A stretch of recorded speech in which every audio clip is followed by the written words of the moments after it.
आज कृष्ण पर, भगवान पर उंगलियां कौन खड़ी कर रहे हैं? वो लोग जो पूरा ज्ञान नहीं रखते, जो कृष्ण में आस्था नहीं रखते, श्रद्धा नहीं रखते, वो लोग भगवान पर उंगलियां खड़ी करते। अब कुछ लोग कहते हैं कि कृष्ण हमारे हैं, चलो भैया तुम्हारे हैं। भगवान तो वैसे सबके, पर कुछ लोग कहते तो हमारे हैं, चलो भैया तुम्हारे हैं। जब कृष्ण तुम्हारे हैं तो कृष्ण की कही बातें गीता की आप मानने को क्यों तैयार नहीं हो? कृष्ण तुम्हारे हैं तो मानो। हम तो मानते हैं उन बातों को, हम तो नहीं कहते कि न कृष्ण ने जो कहा वो गलत है। अब बताइए, भारत में बहुत सारे लोग कहते हैं कि हम वर्ण व्यवस्था नहीं मानते। भारत में बहुत लोग कहते हैं कि हम वर्ण व्यवस्था, जोर से नहीं। अच्छा ये बताओ, श्री कृष्ण ने वर्ण व्यवस्था मानी कि नहीं मानी? चातुर्वर्ण्यम मया सृष्टम, ये गीता में भगवान ने कहा कि नहीं? जब आप कृष्ण को मानते हैं तो कृष्ण की व्यवस्था को मानने से इनकार क्यों करते हैं? ये व्यवस्था है हमारे यहाँ। जो वर्ण व्यवस्था है ये केवल व्यवस्था है, ना कि कोई ऊंच नीच है, ना कि कोई छुआछूत है। हमारे यहाँ जातियां छुआछूत के लिए नहीं बनाई गई, व्यवस्था के लिए बनाई गई। अब कुछ लोग कहते हैं कृष्ण हमारे हैं, पर कृष्ण की वो बात नहीं मानते। बोलो हाँ।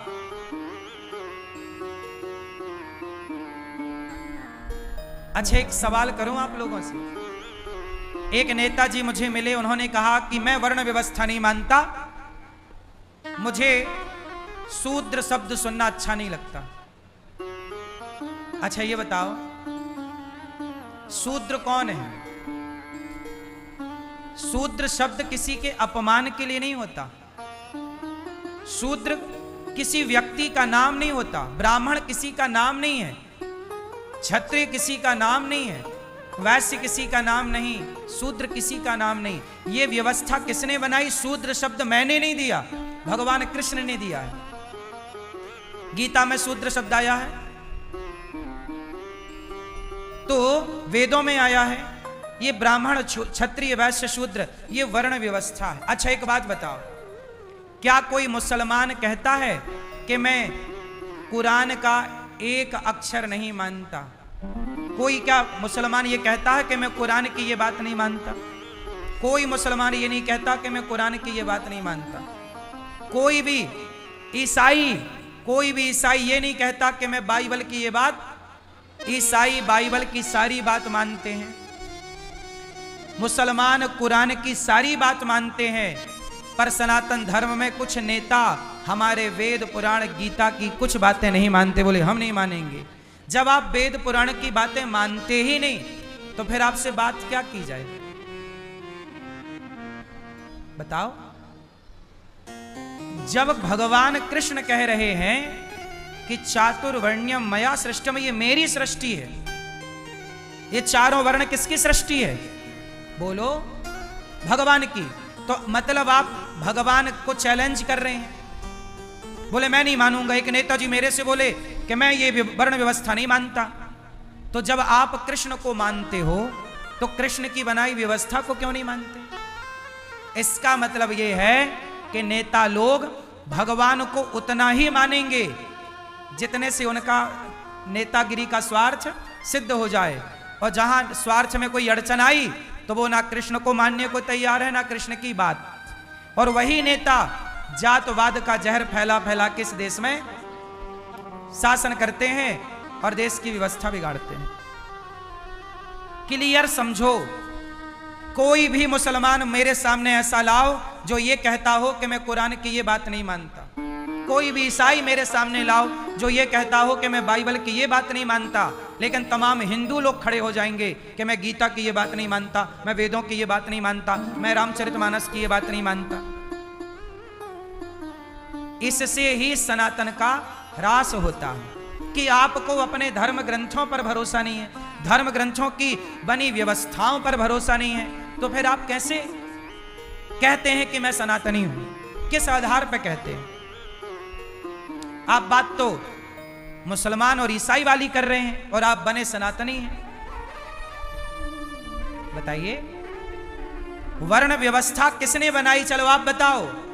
हम इंसान ने बनाई कि ईश्वर ने? बोलो। आम को आम किसने बनाया? बेर को बेर किसने बनाया? बोलो। ब्राह्मण को ब्राह्मण किसने बनाया? क्षत्रिय को क्षत्रिय किसने बनाया? वैश्य को वैश्य किसने बनाया? शूद्र को शूद्र किसने बनाया? जब ईश्वर ने बनाया तो आप स्वीकार क्यों नहीं करते? और ईश्वर ने बुरा क्या बनाया है? हमारे रैदास जी तो मोची जूता सिलने का काम करते थे, लेकिन वो रैदास जी जूते का काम करते थे, पर वो गर्व से कहते थे कि मैं मोची हूं। और उन्होंने ऐसी आराधना की ईश्वर की कि उनके कठौता में गंगा मैया प्रकट हो जाती थी। बड़े बड़े साधु संत उनको प्रणाम करते थे।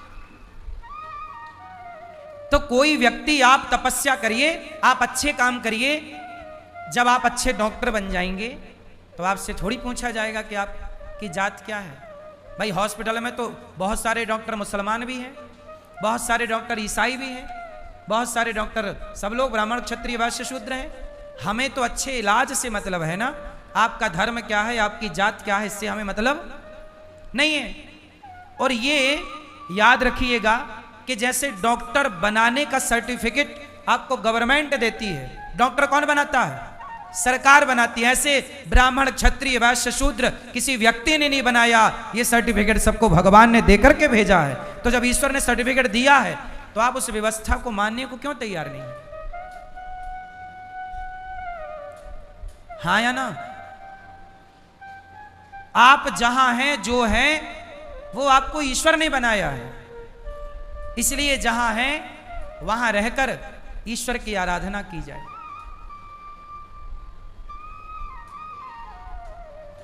ये नेताओं का घोला हुआ जहर है जातवाद। हमारे सनातन में कहीं छुआछूत की कोई बात नहीं है। हमारे यहां कोई भी, आप गौरी गोपाल आश्रम में देख लीजिए, कोई भी आता है, आप इतने लोग यहां बैठे हैं, आप में से ही बहुत लोग यहां, कोई ब्राह्मण होगा, कोई क्षत्रिय होगा, कोई वैश्य होगा, कोई शूद्र होगा, कोई गुर्जर होगा, कोई ठाकुर होगा, कोई ब्राह्मण होगा, कोई यादव होगा, कोई मोची होगा। आप ही बताइए, आप जब यहां गौरी गोपाल आए तो आपको यहां कोई भेद मिला? बोलो। भोजन में आप देखते हैं गौरी गोपाल में सबको भोजन मिलता है, किसी से जात नहीं पूछी जाती, किसी से धर्म नहीं पूछा जाता। रोटी खाओ, सब लोग एक लाइन में लगो, रोटी खाओ। यहां माताएं रहती हैं, कुछ माता यहां ब्राह्मण माता हैं, कुछ माता क्षत्रिय माता, कुछ माता वैश्य माता, कुछ माता शूद्र माता। और ये दास अनिरुद्ध उन सभी माताओं के पांव दबाकर सबकी सेवा करता है। मैं तो भेद नहीं करता, मैं तो हर जाति की मां के पांव दबाता हूं। और आज तक मैंने किसी माता से नहीं पूछा कि माता तुम्हारी जात क्या है। हर मां के मैंने पांव दबाए, आज भी दबाता हूं। बताइए, यहां बहुत सारी माताएं हैं, हर जाति की हैं या नहीं? और मैं सबके पांव दबाता हूं, सबके साथ एक सा व्यवहार करता हूं, सबकी व्यवस्था एक सी है। एसी लगी है तो सबके कमरों में है, लगी है।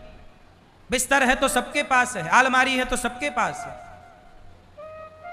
जब हम भेद नहीं कर, सोचिए ये दास अनिरुद्ध जब अपनी माताओं से भेद नहीं करता तो क्या परमात्मा ने तुम्हें बना के कुछ भेद किया होगा क्या? ईश्वर की दृष्टि में तो तुम सब एक हो, पर एक होकर भी व्यवस्था बनाने के लिए बनाई। अब कह रहे हो आप कि हम ईश्वर की ये बात नहीं मानेंगे, तो नहीं मानो भैया। अब जो ईश्वर की ही बात ना माने उससे क्या हम मुंह पच्ची करें, माथा पच्ची करें, दिमाग लगाएं? बोलो हाँ। बात तो उससे होगी ना जो शास्त्रों की बात माने। अब गीता की बात हम आपसे करने बैठे और आप कहो हम गीता ही नहीं मानते, तो फिर हम आपसे गीता की कौन सी बात करें, ये बताओ भाई। गीता की बात तो करने के लिए आपको पहले गीता माननी होगी ना। वेदों की बात करने के लिए पहले वेदों को मानना होगा ना। जब आप मानेंगे नहीं तो फिर क्या बात करें आपसे।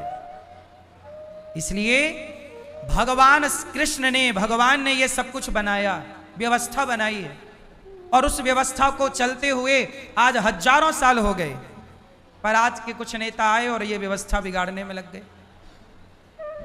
इसलिए मेरी मां, नेताओं के भड़काने से आप भड़का ना करो। जातवाद का जहर घोलने दो भले नेताओं को, पर आप सभी लोग, हर सनातनी, मैं कहता हूं, हम सनातनी कितने भाई हैं? 4। हम 4 भाई हैं, ब्राह्मण क्षत्रिय वैश्य शूद्र। हम चारों एक पिता की संतान। हम चारों का पिता कौन? ब्राह्मणोस्य मुखमासीत् बाहु राजन्यः कृतः ऊरु तदस्य जदवैश्यः पदभ्यांगुं शूद्रो अजायत। भगवान के मुख से ब्राह्मण, भुजा से क्षत्रिय, जंघा से वैश्य और चरणों से शूद्र। तो बताओ हम चारों के पिता तो एक हुए ना? तो हम एक बाप की संतान हैं, चार भाई हैं, तो आपस में लड़ क्यों रहे हैं ये बताइए? जब हम चारों एक बाप की संतान हैं तो लड़ाई किस बात की? क्यों जी? ईश्वर की ही तो संतान है हम चार भाई हैं। अरे हम चारों संगठित होते शुरू से तो क्या हमारे देश में मुगल आते? क्या अंग्रेज आते? अंग्रेजों ने नारा दिया कि फूट डालो, शासन करो। यदि हम संगठित होते ना मेरी माँ, तो कोई हमें 200 साल तक गुलाम ना बना सकता। गुलाम बने ही हम इसलिए क्योंकि हम आपस में लड़ गए। हम जातियों पर लड़ गए कि मैं ब्राह्मण, मैं ठाकुर, मैं क्षत्रिय, मैं गुर्जर, मैं यादव, मैं जाटव, मैं ये, मैं वो, मैं करके लड़ गए। आपस में लड़के हम मर गए। अंग्रेज बोले कि यार ये तो आपस में लड़ते हैं, चलो इनको नचाओ। तो उन्होंने भैया लाठी थाम ली और जिसकी लाठी उसकी भैंस, हमें लड़ाया और हम गधों की तरह लड़ते रहे। आज तक अक्ल नहीं आई, आज तक हम लड़ रहे हैं। हम चारों के पिता एक हैं। हम चारों कृष्ण को अपना भगवान मानते हैं। हम चारों गाय की पूजा करते हैं। हम चारों गंगा की पूजा करते हैं। जब चारों के उपासक एक हैं तो हम में भेद किस बात का है ये बताओ? किस बात का भेद है? संगठित हो जाओ मेरी माँ, बच्चों को सिखाओ जरा, समझाओ जरा। नेता जहर खूब घोलते हैं क्योंकि उनको नेता लोगों को वोट चाहिए। जातवाद का जहर घोल के बंटवारा करके नेताओं को वोट चाहिए। उन्हें देश से मतलब तो है नहीं कि देश में क्या चल रहा, देश को कहां ले जाना। देश के विकास से मतलब नहीं है कुछ नेताओं को, केवल अपनी रोटी सेकनी है। यह बात सही है कि गलत है? देश से मतलब नहीं है कि देश की अर्थव्यवस्था कहां होनी चाहिए, देश में क्या अच्छी सड़कें होनी चाहिए, अच्छे ब्रिज होने चाहिए, अच्छा काम होना चाहिए, हर व्यक्ति सफल हो और संपन्न हो, हर बच्चे के हाथ में शिक्षा हो, हर आदमी का स्वास्थ्य अच्छा हो। इस पर ध्यान किसी का नहीं है। हम लोग बातें नहीं करते, हम लोग इसकी बातें हम कहते